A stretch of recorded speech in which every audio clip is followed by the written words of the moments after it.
ஒரு சிறிய கிராமத்தில் ரவி என்ற இளைஞன் வாழ்ந்து வந்தான். அவனுக்கு வாழ்க்கை ரொம்பவே கடினம். என்ன செய்தாலும் முன்னேற முடியலையே என்று தினமும் புலம்புவான்.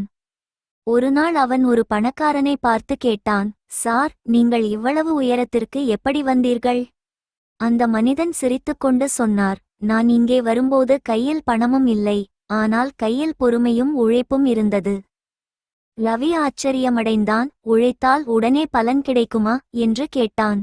அதுக்கு அவர் சொன்னார், இல்லை, கஷ்டப்படாம எதுவும் கிடைக்காது. கஷ்டப்பட்டு கிடைக்கும் பொருள் எந்நாளும் நிலைக்கும். சுலபமாக கிடைப்பது சுலபமாகவே போய்விடும். அன்று முதல் ரவி மாற்றம் கண்டான். தோல்வி வந்தாலும் நிற்கவில்லை, கிண்டல் வந்தாலும் கவலைப்படவில்லை. வியர்வை சிந்தி உழைத்தான். நாட்கள் சென்றன, மாதங்கள் கடந்தன.